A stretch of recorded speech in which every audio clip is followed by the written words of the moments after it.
Olá a todos e todas. Agradecemos a atenção de vocês.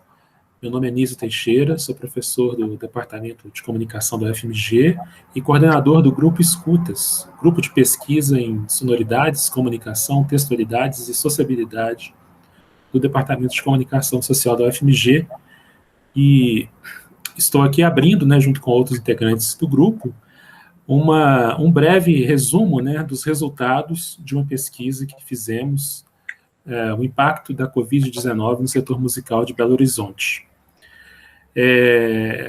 Antes de mais nada, né, a gente queria, com esse trabalho começou a ser pensado no dia 17 de abril de 2020, quando a gente teve nossa primeira reunião, já sobre o contexto da pandemia. Naquele dia, né, o Brasil tinha um pouco mais de 2.000 vítimas da Covid-19, sendo 35 em Minas Gerais e 8 em Belo Horizonte.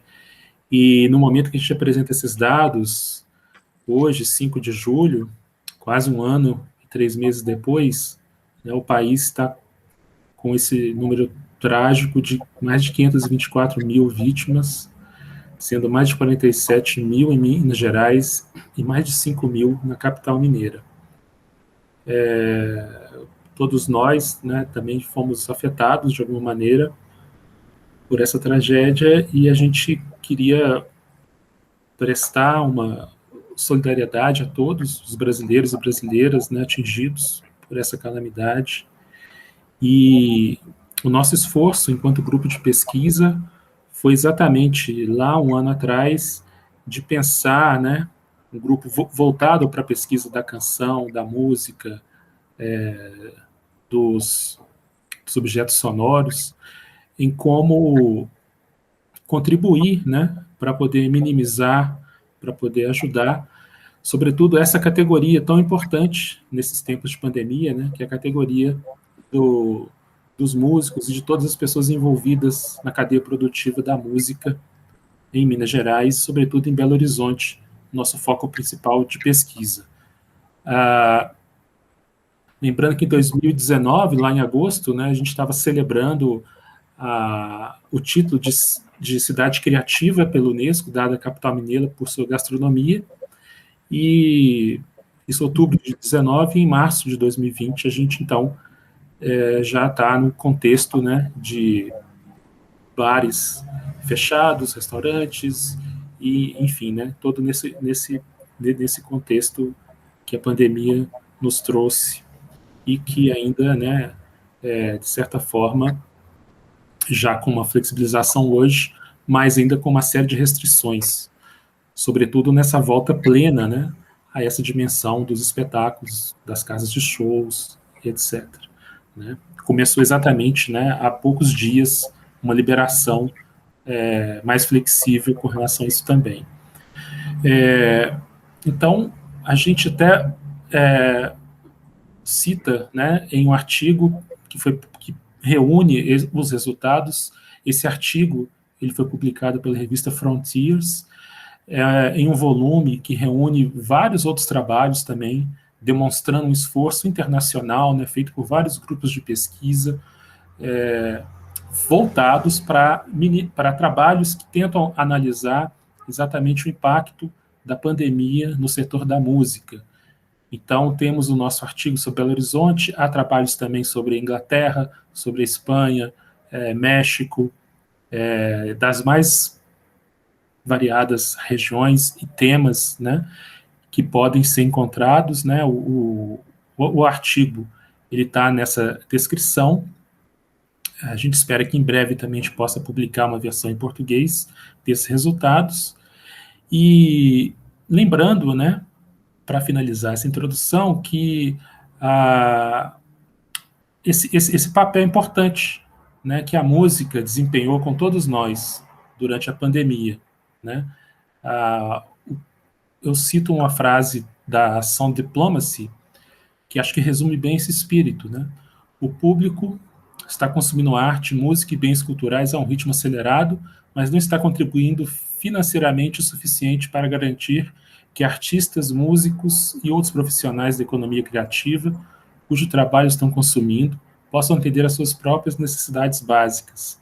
Para a grande maioria, o trabalho artístico deles não está pagando as contas, nem mesmo o segundo e às vezes o terceiro emprego que precisam ter apenas para manter a sua capacidade de criar.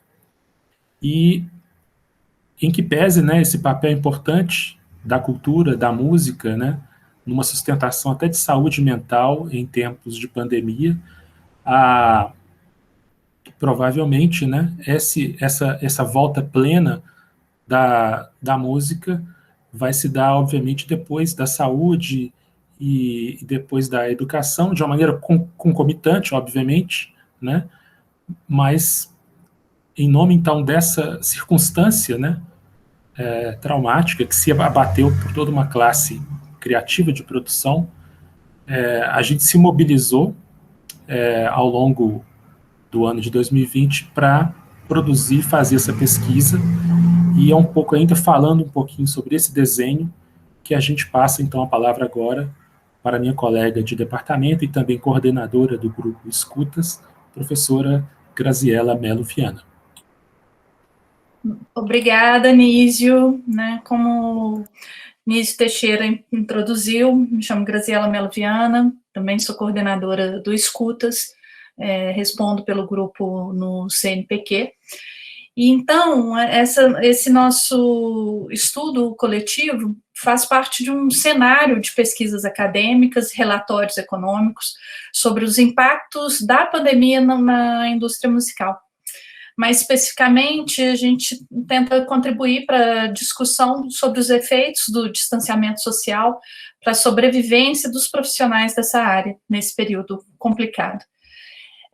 Embora seja muito difícil fazer um panorama desses estudos, trata-se, né, de um campo bastante específico e ainda em formação, a gente entendeu a importância de identificar inicialmente e mapear os trabalhos que discutiram o problema no contexto dos países desenvolvidos, e essa pesquisa, esse levantamento inicial está no artigo que Nísio mencionou, que foi publicado recentemente pela Frontiers, que é uma revista acadêmica suíça.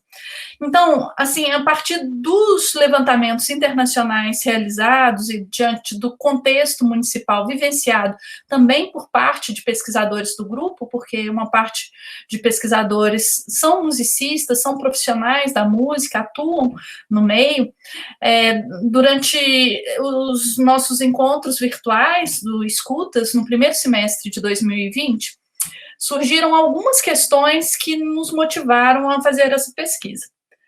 Primeiro, como que os profissionais cuja renda dependia em boa parte de atividades presenciais sobrevivem em meio a esse tempo de isolamento social, de fechamento desses lugares de shows, de apresentações. E quais iniciativas estão sendo desenvolvidas para garantir a sobrevivência desses profissionais que ainda não voltaram à atividade plena? O diagnóstico do meio musical que o grupo de pesquisa Escutas, do Departamento de Comunicação Social da UFMG, fez, pretende dar visibilidade às dificuldades enfrentadas pelo meio no contexto da pandemia de Covid-19. E, então, a gente entende que a gente permite, de alguma forma, assim, né, assim, criar meios para fomentar políticas de apoio emergenciais, ações futuras, destinadas aos diversos atores sociais relacionados ao meio musical. É bom ressaltar também que essa nossa pesquisa foi realizada com a aprovação do Departamento de Comunicação Social da UFMG e pelo rigoroso Comitê de Ética em Pesquisa da Universidade Federal de Minas Gerais.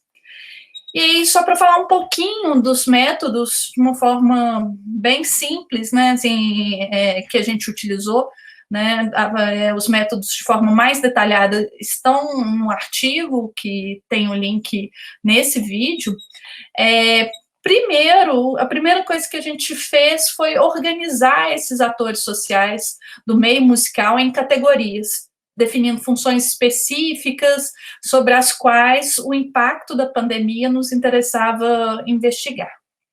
Essa categorização não esgota de forma alguma a rede de atores que atuam no meio. Essas categorias foram pensadas a partir das discussões do grupo, escutas, e estão relacionadas com os interesses de pesquisa da equipe. A gente considerou, portanto, as seguintes categorias: profissionais da música, representantes de lugares de shows e espetáculos, e as ações da iniciativa privada e do poder público no sentido de minimizar os efeitos dos fechamentos dos lugares, os efeitos do isolamento social. Dentre essas categorias, os profissionais da música são observados por meio de questionário e grupos focais. As ações dos demais atores, como gestores da iniciativa privada, pública e do terceiro setor, relacionadas à crise no meio musical provocada pela pandemia, foram observadas por meio da coleta de dados em fontes de acesso público. Para a elaboração do projeto de pesquisa, fizemos o levantamento preliminar de tais ações em algumas cidades do mundo. E antes da gente focar em especial na capital mineira, Belo Horizonte. As casas de shows e espetáculos serão observadas também, mas a posteriori, num futuro projeto de pesquisa. Desenvolvemos em seguida a primeira etapa da pesquisa qualitativa.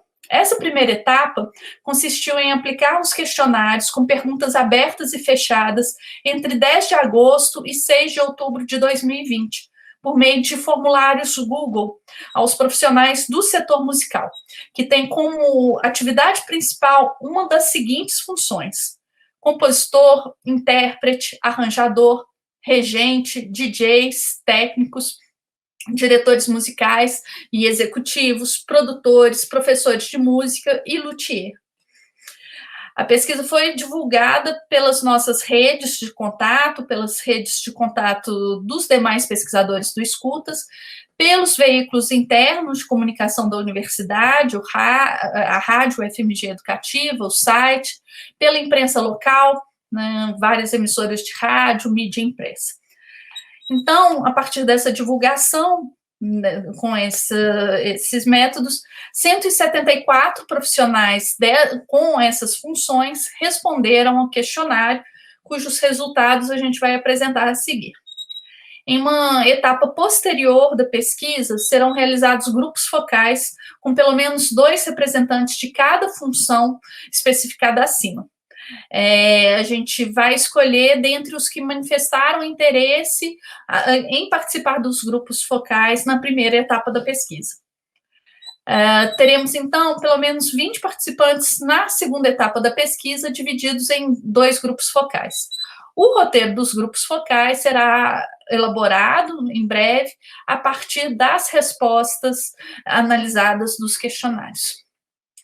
A análise dos resultados foram apresentados nesse vídeo e publicada na revista científica Frontiers, na Suíça, e divulgada mundialmente, né, e foi realizada conjuntamente pelos pesquisadores do grupo Escutas, por meio de reuniões quinzenais de avaliação, acompanhamento do desenvolvimento da pesquisa pelo grupo, reunindo os dados coletados pelos questionários, com os dados do levantamento sobre as ações do poder público e da iniciativa privada, obtidos em fontes de acesso público.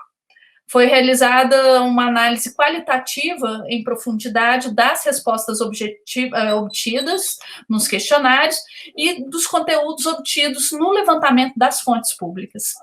Na etapa seguinte da pesquisa, esses resultados serão confrontados com a análise dos resultados dos grupos focais. Os resultados, então, serão reunidos a fim de elaborarmos um diagnóstico ainda mais amplo do meio musical em Belo Horizonte, a ser publicado em outro artigo e enviado aos participantes convidados da pesquisa, após a conclusão de todas as etapas.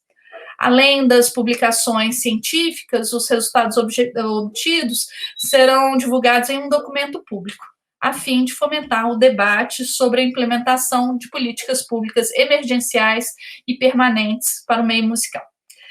Eu passo a palavra agora para o Rafael Medeiros, pesquisador do Escutas, para contar um pouco sobre o levantamento das políticas públicas e privadas para o setor. Rafael, com você. Olá, eu sou Rafael Medeiros, doutorando em comunicação na UFSM, e para falar um pouco sobre as políticas de auxílio nesse contexto da pandemia, a gente buscou destacar primeiro os contextos locais, onde os profissionais da música estão imersos. Então, a gente reuniu informações sobre as políticas elaboradas por instituições públicas e privadas para diminuir o impacto da Covid-19 no setor cultural. Então, a mais abrangente política pública voltada para o setor em escala nacional é a Lei de Emergência Cultural. A chamada Lei Aldir Blanc beneficia profissionais e espaços culturais com transferência direta de renda e também com subsídios por meio da realização de editais, chamadas públicas e prêmios para desenvolver a economia criativa e a economia solidária do setor. Já em nível estadual e municipal, as principais iniciativas do governo de Minas Gerais e da Prefeitura de Belo Horizonte também incluíram o aporte financeiro para artistas independentes, bandas, profissionais do circo e demais realizadores que compõem toda a extensa cadeia cultural do Estado. Os subsídios foram aplicados por meio de editais que previam a realização de peças de expressão artístico-cultural em ambiente digital. E também nesse rol de políticas públicas é preciso considerar o auxílio emergencial geral, porque enquanto principal programa de suporte econômico para a população brasileira no contexto da pandemia, os beneficiários incluíram desempregados, trabalhadores informais, microempreendedores individuais, abrangendo, portanto, as categorias de profissionais do setor cultural também. Além disso, institutos vinculados a organizações privadas, instituições do chamado terceiro setor e outras organizações não governamentais também estão desenvolvendo projetos para grupos específicos vinculados ao setor cultural. Agora eu passo para a Luciana Furtado para falar um pouco sobre alguns resultados que a gente obteve por meio do questionário. Olá, meu nome é Luciana Furtado, eu faço doutorado em comunicação na UFMG com bolsa de pesquisa da CAPES. Eu vou abrir a apresentação dos principais resultados do questionário. Eu vou começar com algumas informações sobre os impactos da pandemia no meio musical, focando nos impactos da renda dos participantes da pesquisa. A gente aferiu que no cenário anterior à pandemia, a maior parte dos trabalhadores se encontrava na faixa salarial média entre 2 e 4 salários mínimos ou superior. Mas, no contexto pandêmico, a renda média dos entrevistados passou a se concentrar nas duas faixas inferiores, de até 2 salários mínimos, mas especialmente na faixa menor que um salário mínimo. Então, se antes da pandemia, só 6% dos participantes tinham uma renda de até um salário mínimo, com os impactos da pandemia, 44% dos entrevistados passaram a ocupar essa faixa salarial mais baixa, inferior a um salário mínimo. Então, de modo geral, nós identificamos que teve uma redução muito significativa da proporção de trabalhadores com renda acima de 2 salários mínimos no meio musical. Nós identificamos também que cerca de 70% dos participantes tiveram alguma redução de renda significativa, ou seja, com queda de faixa salarial, que foi motivada por uma série de fatores diretamente relacionados à pandemia, como, por exemplo, a interrupção total ou parcial das atividades ligadas ao meio musical, a necessidade de adaptar esses serviços ao modo online, ao modo remoto, o que desencadeou uma redução no público ou no número de clientes, e em alguns casos também uma redução no valor cobrado pelo serviço, ou impedimento ou redução de outras atividades paralelas não relacionadas ao trabalho na área musical.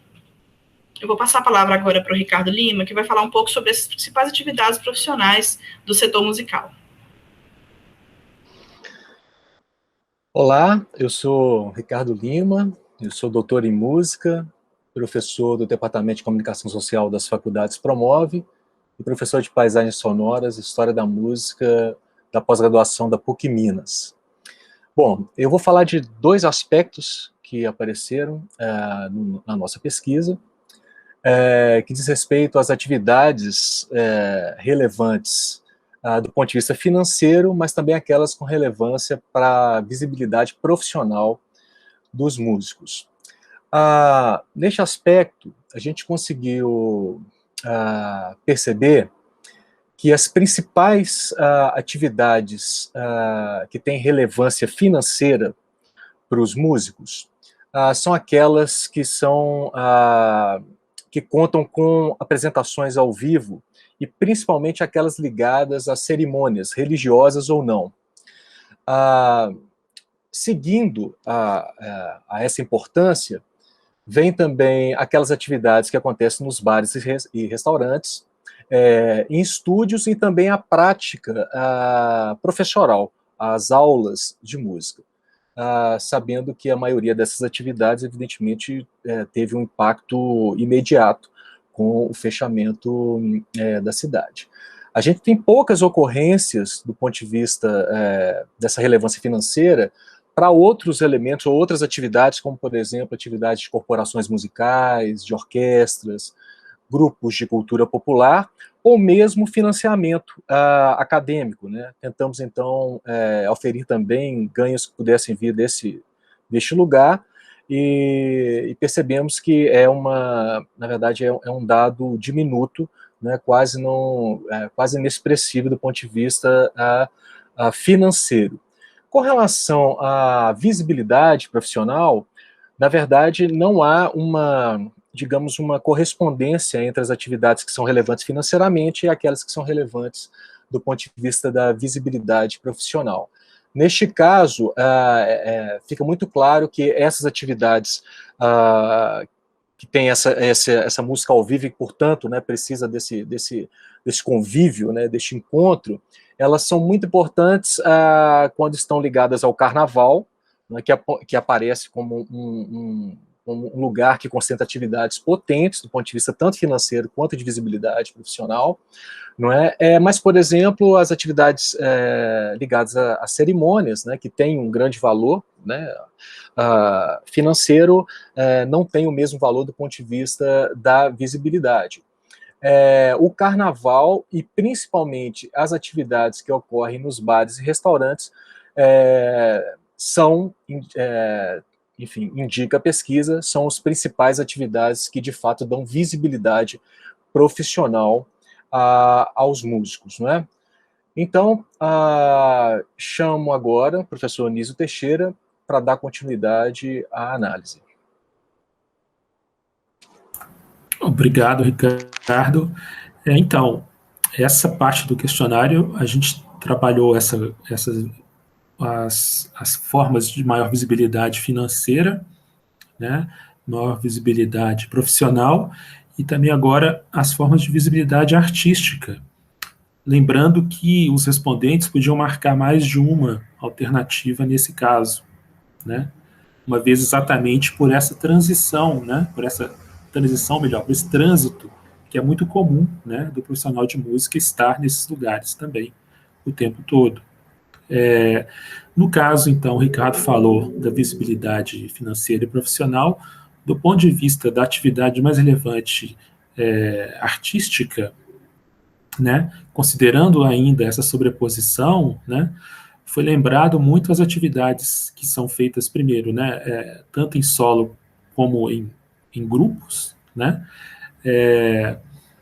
e também muito próximo aí as atividades que, segundo os entrevistados, dão mais visibilidade artística, são exatamente aquelas em bares e restaurantes, né, confluindo com alguns dados que o Ricardo falou antes, né, e também cerimônias e eventos, né, cerimônias aqui, casamentos, né, funerais, eventos, festas, né, diversos cerimoniais e eventos, né, cerimoniais e eventos, né, juntando todas essas categorias. Os estudos de gravação também aparecem, né, e é interessante porque o professor de música, né, que é altamente visível lá no aspecto financeiro, né, ele cai aqui para um quarto item, assim, né, quer dizer, a visibilidade artística no gesto professoral, ela está numa escala menor, obviamente, né, do que aquela que se dá mais publicamente através dos bares e restaurantes e cerimônias, né?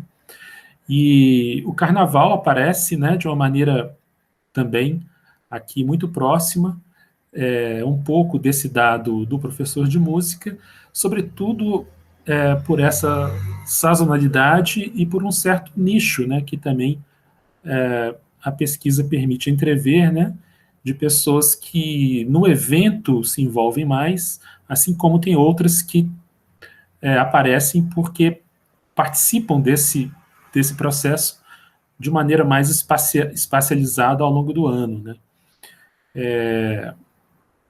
E é interessante que 20% das pessoas pularam, né, a resposta do carnaval, que pode evidenciar, talvez, essa condição. O que não, obviamente, elimina, né, a importância desse evento e a sua percepção nesses dois níveis, né? Um nível mais concentrado na época da sua realização e um nível mais espacializado ao longo do tempo, dado aí por essa circulação, né, de preparação, de ensaios que antecede, depois sucede também a data, né? E por fim, nesse quesito, lembrando o impacto dos cachês, né? 72% dos entrevistados foram impactados com relação aos cachês, né? E mesmo se a gente tirar aqueles que disseram que as apresentações representam uma razoável importância, esse número ainda cai para um patamar elevado, de 58,3%, né? Indicando, então, portanto, a relevância e a importância para mais da metade dos entrevistados, né, desse instrumento. Isso leva, então, a gente a analisar um pouquinho mais de perto a questão dos bares e restaurantes, né? Ela é significativa para quase um quarto, assim, certo, dos entrevistados, né? Quase 25%, colocaram essa importância, né? 23,4% para ser mais preciso, e a renda apurada em bares e restaurantes, como razoavelmente significativamente ou muito significativamente representativa, aponta que os bares têm importância para mais da metade dos entrevistados, né? Então, se a gente incluir todas as categorias mais favoráveis à questão do bar, a gente chega aí para mais da metade das pessoas dizendo e confirmando, né, uma importância que tem o bar para essa vida financeira, né, e ajuda a compreender o tamanho do prejuízo, né, causado, então, pela necessidade do isolamento social, né, pela importância dessa necessidade, mas que afetou, então, diretamente, mais uma vez, essa classe.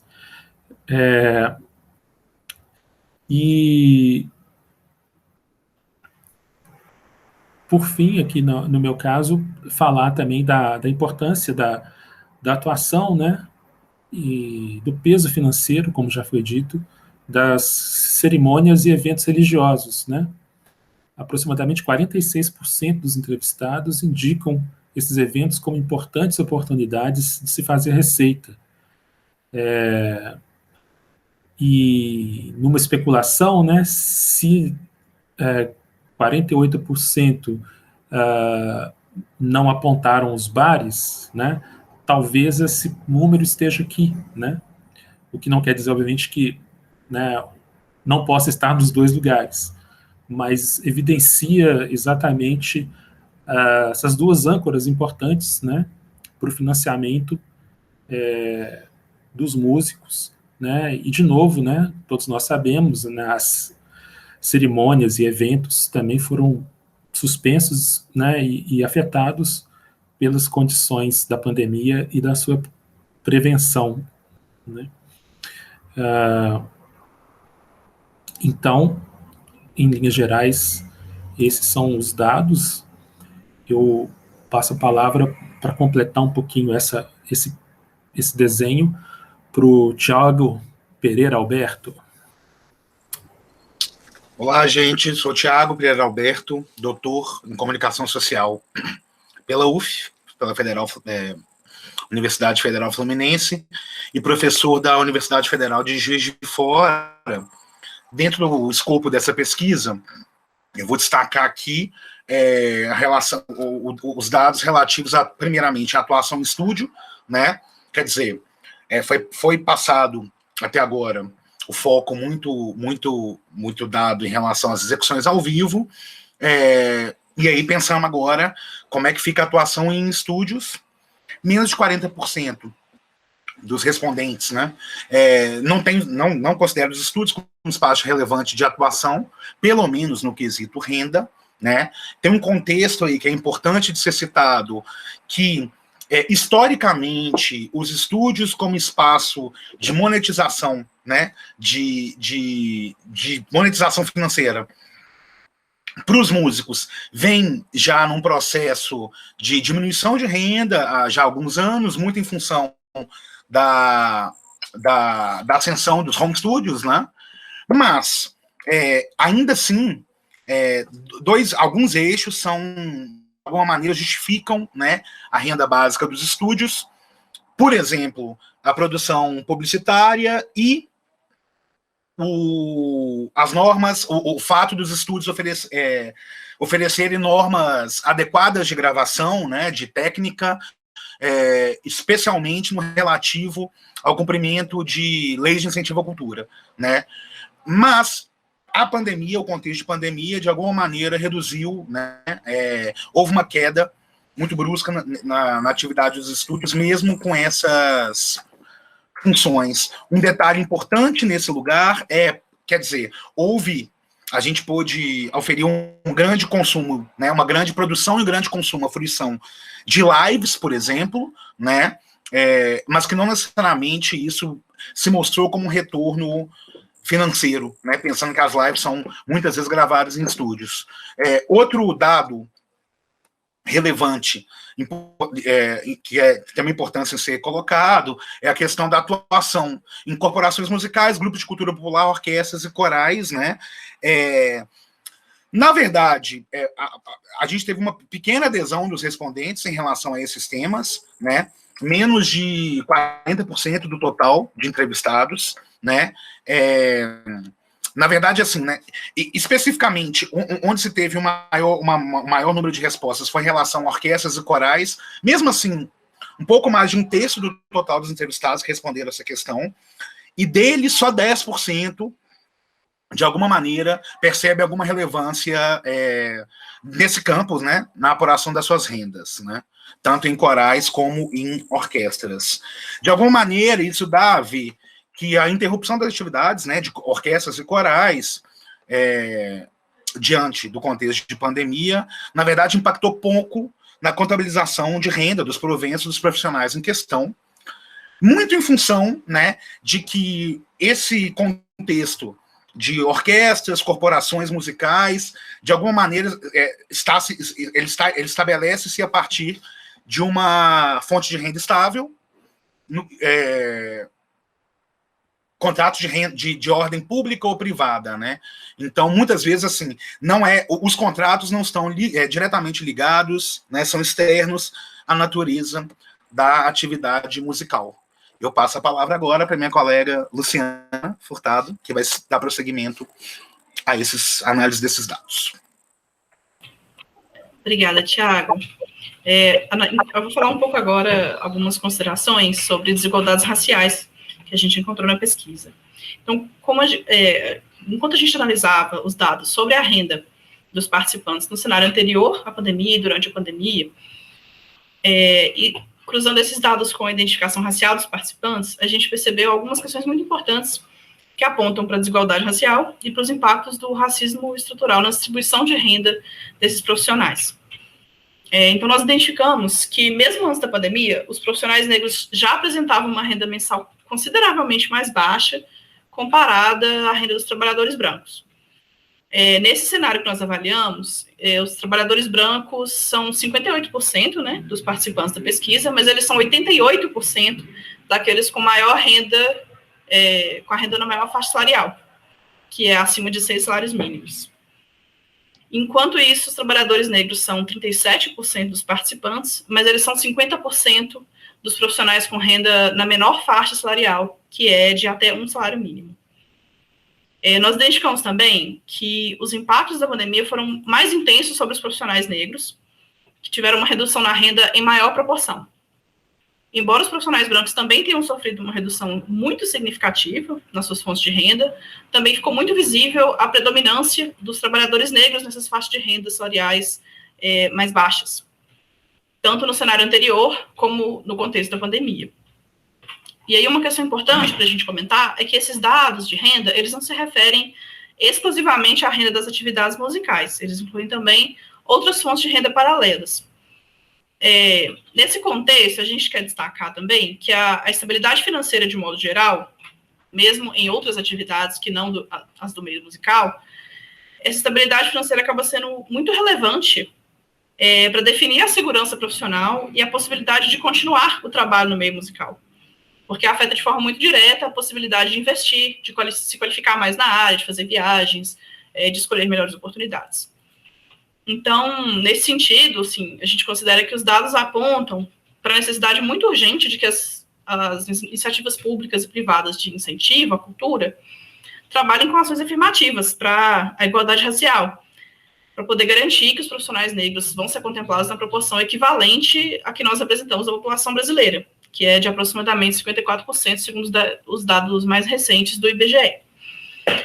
Do contrário, né, sem as ações afirmativas, esses editais, concursos culturais, programas de fomento e outras modalidades de incentivo à cultura vão acabar resultando na manutenção da desigualdade racial já existente, né, nesse cenário, ou pior ainda, podem intensificar essa desigualdade, que já foi bastante agravada pela pandemia. Eu vou passar agora de novo para o Rafael, que vai falar um pouco sobre o acesso a essas políticas públicas. Obrigado, Luciana.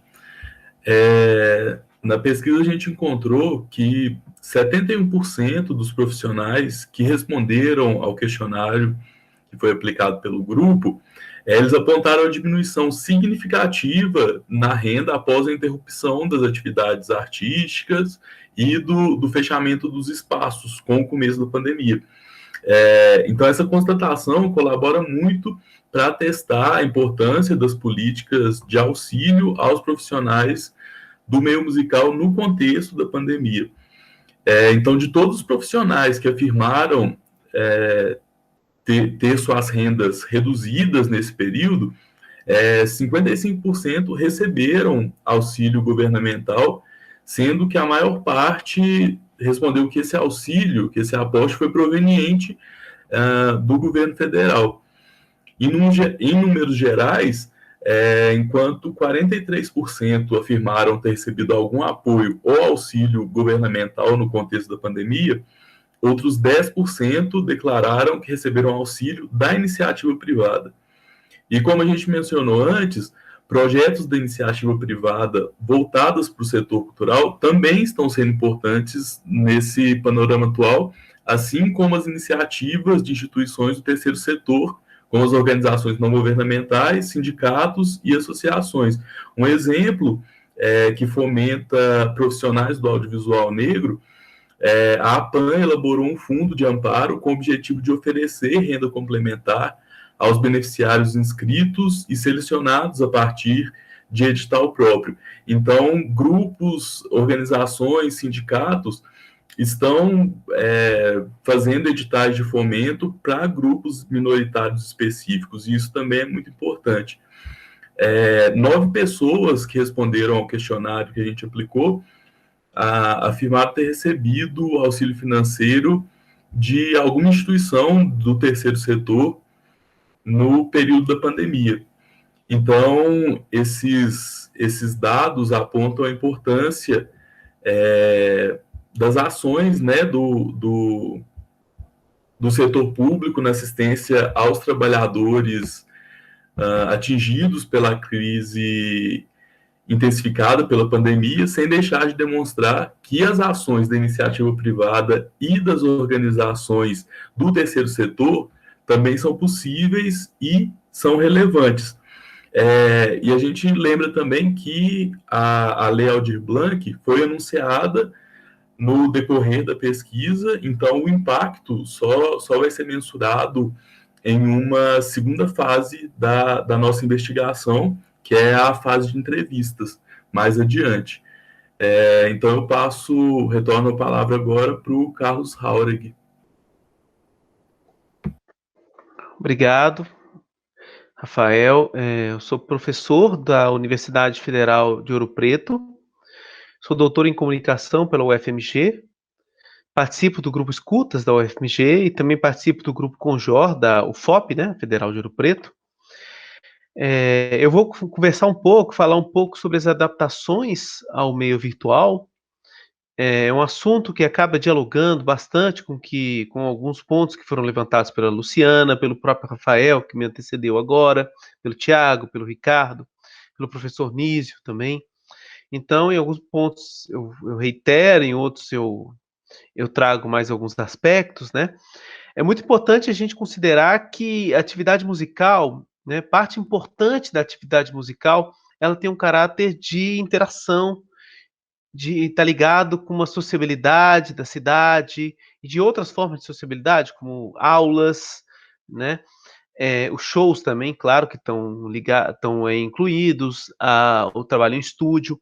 Então, a gente quis saber, né, das pessoas, quais dos entrevistados, dos participantes, perdão, né, dos que responderam os formulários, quais deles que tiveram suas atividades interrompidas. 37%, né, 37,4% tiveram as atividades completamente interrompidas. Isso é um número bastante alto.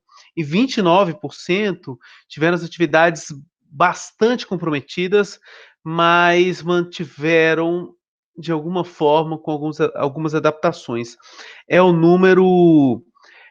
São números que são bastante altos e chamam a nossa atenção, né? Para conseguir subsistir, né, numa situação como essa e mesmo aqueles que têm outras fontes de renda, né, para conseguir continuar se dedicando à música, muitos deles fizeram adaptações.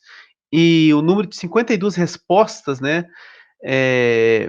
talvez assim a adaptação mais comum foi uma migração ou uma exploração de um ambiente online com lives, eventos online, festas online, né? Então, esse foi o número que chamou mais atenção, 52 respostas, né, dentre os 171 participantes. Também chamou atenção essa migração para as aulas online, né, aulas que muitos deles, nem todos, né, já tinham essa prática das aulas online, mas 40 começaram a se dedicar a aulas online. E teve 31 pessoas que falaram de gravações feitas por iniciativa própria ou encomendas, né? Receberam uma encomenda para fazer uma gravação. São, digamos, as adaptações mais frequentes. Claro que houve outras também, né? Como o estudo e fazer novos investimentos para aprender a trabalhar com home studio, e teve várias outras que não tiveram números que nos chamaram tanta atenção. É muito importante aqui, mais uma vez, dialogando com os colegas, que essas adaptações nem sempre significaram a manutenção da renda, a recuperação da renda ou aumento da renda, né? Muitas vezes significaram o investimento em se manter em evidência. Às vezes o músico ele não vai ter aquela renda garantida fazendo aquele trabalho, fazendo aquela live, aquele show online, mas é uma maneira do trabalho dele continuar recebendo visibilidade, né, das pessoas pensarem, esse músico continua nativa, né, então tem a visibilidade que é importante também.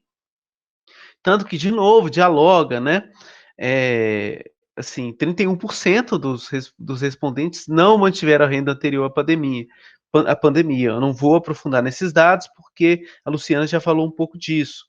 Outro ponto importante também, né, voltando a falar sobre a relação entre essas adaptações e a renda, é que no caso das aulas, que foi uma das adaptações mais frequentes, em muitos casos, né, no número relevante de casos, as aulas online são feitas por valores menores. Então, houve redução de valor, e uma redução que foi acompanhada de um trabalho com infraestrutura para essas aulas, adaptações, aprendizado, né, de como trabalhar assim. Houve também mudança de público, né, músicos que davam aula só para um público de Belo Horizonte ou de determinada região, puderam dar aula para outras pessoas, o que não significou, de maneira geral, o aumento da renda. Então, teve essa mudança de público e uma espécie de mudança na carga de trabalho. Então, talvez com a mesma renda, ou uma renda inferior, trabalhando mais. Houve uma interessante percepção da viabilidade das plataformas para dar aula, né, das plataformas online, se mostraram eficientes. Então, é uma surpresa até interessante da gente ver que essas plataformas se mostraram eficientes em 64% dos casos, né? Então, é um ponto a ser considerado, né? Uma reinvenção também dessas atividades, né, que os músicos acabaram, músicos e outros profissionais relacionados à música, né? A gente trabalhou com vários, né? Eles perceberam que é possível encontrar outras formas de atividade. Então, no que diz respeito a essas adaptações, é muito interessante ver como que elas se dão de maneira articulada com várias dimensões da nossa pesquisa. Elas não são uma resposta muito específica ou isolada, né? Então, assim se terminam esses resultados principais, né, daquilo que a gente obteve dos formulários, e eu já vou encaminhando para as considerações finais do nosso artigo, né? E a gente chega nesse momento, né? Esse artigo a gente terminou de escrever em dezembro de 2020. Estamos fazendo esse vídeo em julho, né? Data um pouco depois, algumas semanas depois da publicação, em julho de 2021. O cenário muda muito. Quando esse artigo estava sendo terminado, a gente começava a ter uma abertura. A primeira onda da Covid no Brasil, né, da pandemia, do novo coronavírus, tinha passado e a gente começava a ter uma espécie de alívio que depois foi seguido de uma segunda onda que foi muito pior.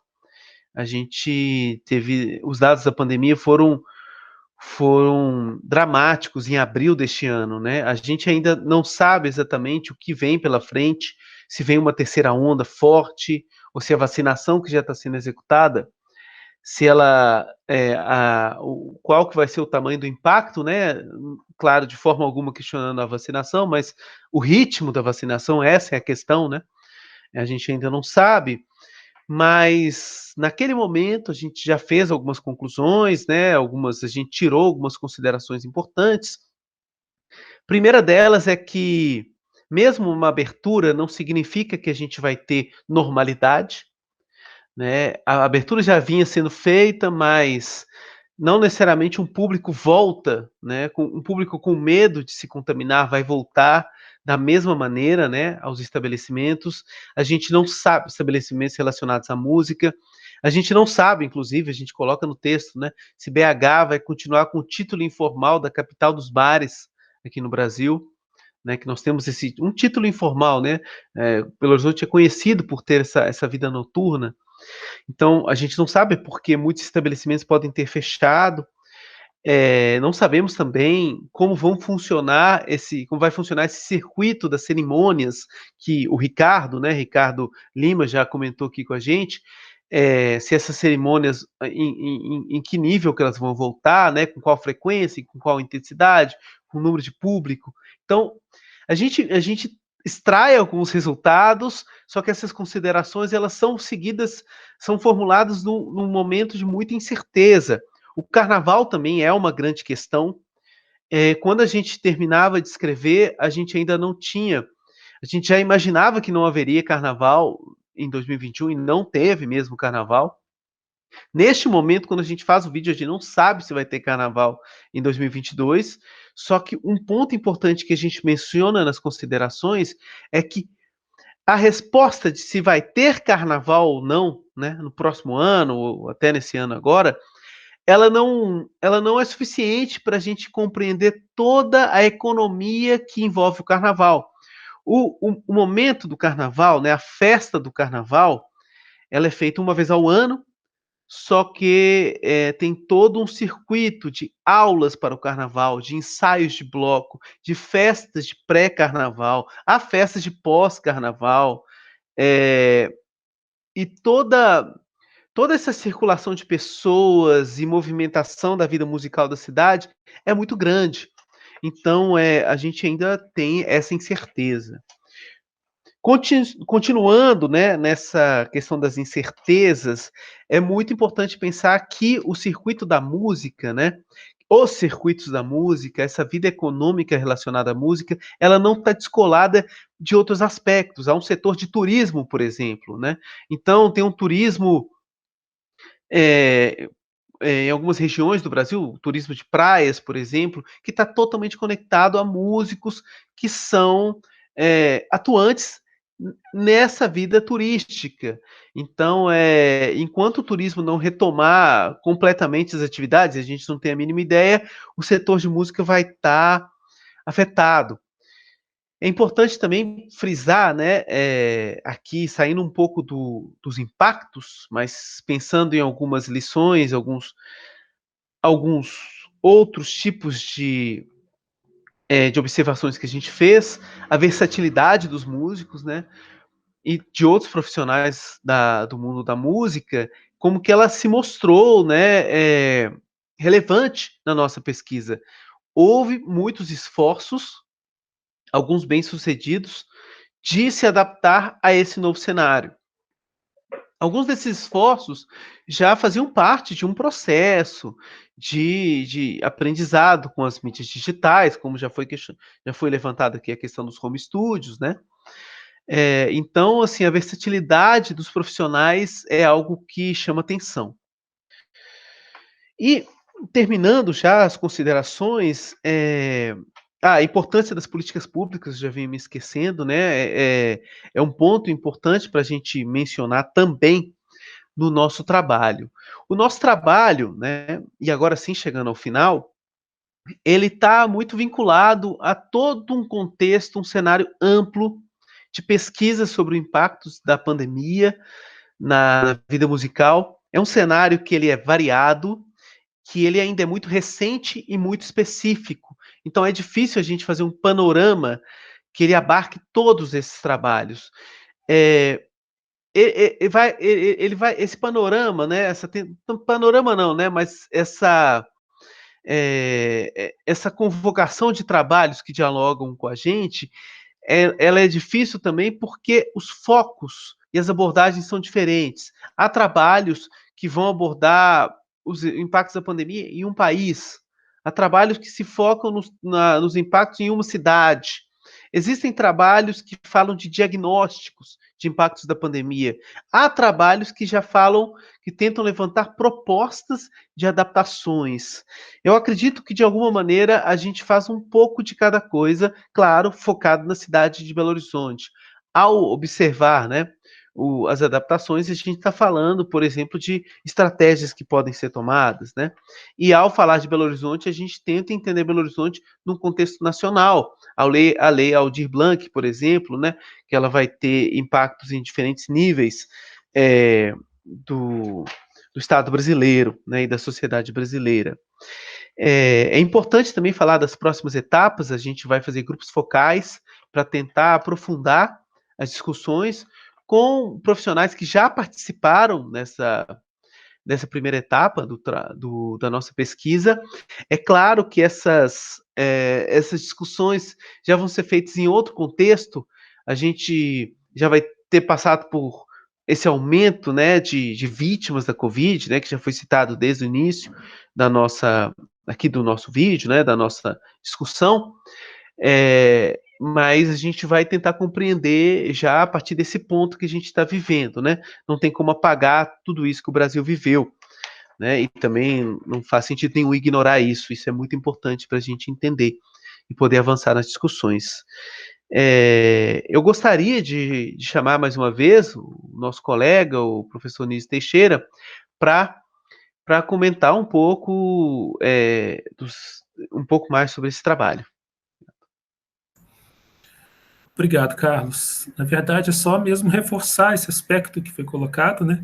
Que a gente espera que esse trabalho, os resultados aqui, dessa primeira fase e lá na frente, né, esperamos que a próxima também possam estimular outros trabalhos sobre isso, e o debate, né, mais específico sobre a classe musical em Belo Horizonte, né, as suas demandas, as suas necessidades, sobretudo após, né, esse impacto tremendo, trágico da pandemia, né, do ponto de vista da saúde, do ponto de vista financeiro, psicológico, sobretudo nessa classe que é de tão importante, que é de uma importância tão cara, né, à história e à sociedade de BH e brasileira como um todo, né. Queria encerrar também não deixando de mencionar algumas pessoas que foram importantes para a gente conseguir formatar esse trabalho, levá-lo adiante, né.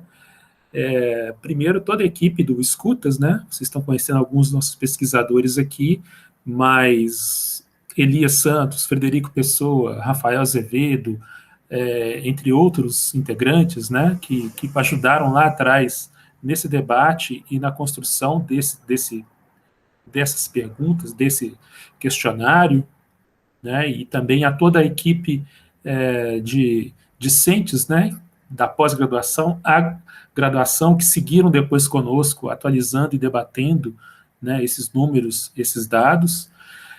Foi importante para a gente também contar com o apoio da Ana Flávia Machado, lá do CEDEPLAR, da Faculdade de Ciências Econômicas da UFMG, e também do seu orientando, Jonas Henrique, né, no momento que a gente estava desenhando esse questionário.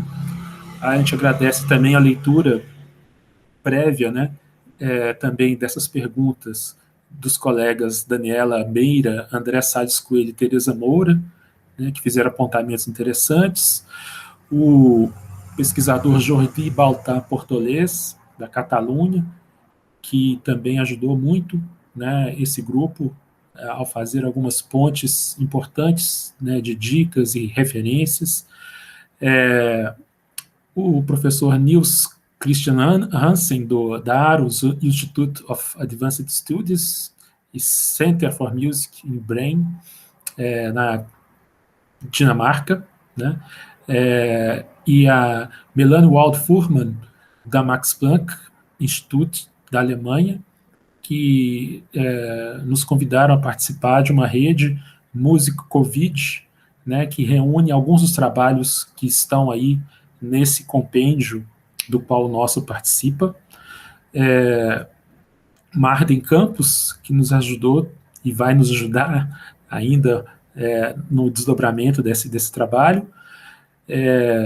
Cláudio Rocha e João Emiliano, né, pelo apoio na fase de tradução desse documento, né, e, sobretudo, né, a todos os músicos que ajudaram a gente a conseguir chegar nesse resultado. Os músicos que participaram, né, foram 171 músicos que responderam a esse questionário, e como o Carlos disse, nós vamos voltar a alguns deles que se dispuseram, né, que manifestaram no próprio questionário a já participar dessa segunda etapa. A gente, então, vai entrar em contato com esses músicos para a gente dar sequência, né, e tentar entender ainda mais de perto o impacto da pandemia no setor musical de Belo Horizonte, né. E, para fazer as palavras de encerramento, chamo também de volta a coordenadora do Escutas, professora Graziela Mello Viana.